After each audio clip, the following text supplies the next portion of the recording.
Yeah, okay, Brian, don't feel any pressure to. Please welcome Brian. Brian, our next storyteller.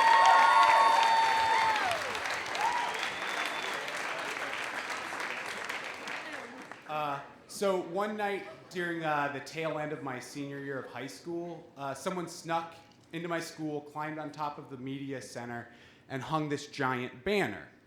And it was a banner that asked Miss Woods, an American history teacher, to marry Ryan Williams, a defenseman on the JV lacrosse team. And by the time I got to school the next day, the administration still hadn't figured out how to get it down.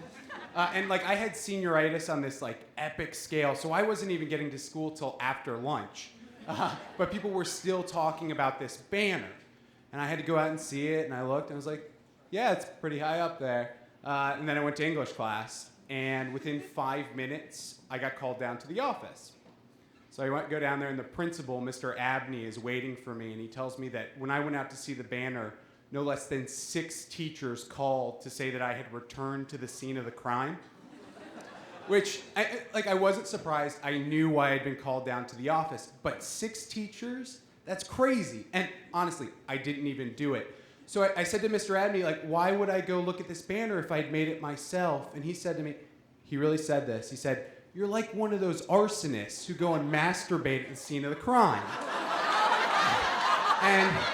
And me knowing that this is the most inappropriate thing an adult has ever said to me, and that there is no way I am going down for this, I just look at him and I say, "No, I'm like an arsonist who can enjoy any fire." And then he says to me that he and his staff know that a senior prank is coming, and they know it's coming from me. And that these 6 phone calls are just the beginning. I am now officially being watched. It's really weird, this being watched thing, because yes, in my 4 years at Oviedo High School, I had established a reputation as a bit of a troublemaker. And the only reason it was really crazy that those 6 teachers called is because they probably should have been teaching instead of looking out the window for me.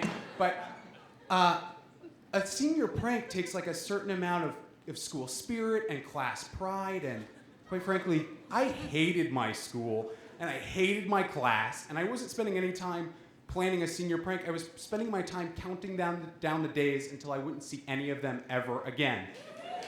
Yeah, thanks. But this being watched thing sort of changed things. I already had this sense of self that was messed up from reading way too many Ayn Rand novels.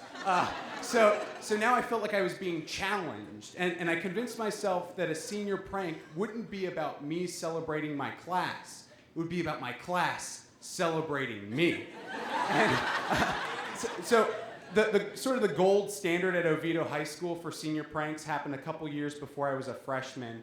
And this guy at graduation was walking across the stage, and he unzipped his gown, and he had a Superman costume underneath. And he flexed and then jumped off the stage and ran out of the building and was never seen or heard from again. And I know it's not that impressive, but that was the big one. And everyone talked about it all the time, except no one remembered his name. He was just the Superman kid. And as I walked from Mr. Abney's office back to my English class and decided, I am going to do this, I am going to do a senior prank, I realized that I was way better than that. I was special. I was going to do a prank so amazing that everyone would remember my name. Here's what I came up with. I was going to fake my own assassination. So the idea was that at my graduation, as I was walking across the stage, my younger brother would stand up in the upper bowl. It was a basketball stadium, so my brother would stand up in the upper bowl and shoot a cap gun. And it was really important to me that it was a cap gun. I wanted something really ridiculous sounding, because I didn't want to scare anyone. I just wanted to be remembered. And as my brother shot this gun, I would dive in front of the principal, Mr. Abney, screaming, "No!" And then I unzip my gown to this bloody shirt and tie. I just collapse. And as people gathered around me, I'd jump off the stage, run out of the building, and never be seen or heard from again. Take that, Superman kid. And it was the perfect plan. And I went and got this ridiculous cap gun. I bloodied up a dress shirt. And I tell my friends. And when I tell them, they get this look on their face, which other people might have taken for concern. But these were my friends. So the look was jealousy. They all knew what I was about to do. I was about to become a legend. And then my brother got cold feet, and he told my mother that I wanted him to shoot me at graduation.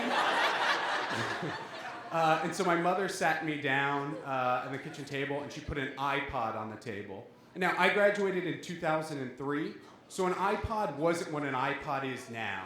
An iPod was a fucking miracle in 2003. I'd never even seen one before, and my mother put it on the table, and she said, first of all, what you're planning is to fake your own murder, not assassination. To be assassinated, you have to be famous. You have to be important. And second of all, no matter what you're calling it, if you pull this stunt off, you're not getting the iPod. And the thing was, my mother was wrong. If I pulled that off, I would be famous. If I pulled that off, it would make me important. Because the people at that graduation, the people at Oviedo High School, they would remember me forever. And not as the murder kid, not even as the assassination kid. Every single one of them would know my name. But I mean, it was an iPod in 2003. It was the future.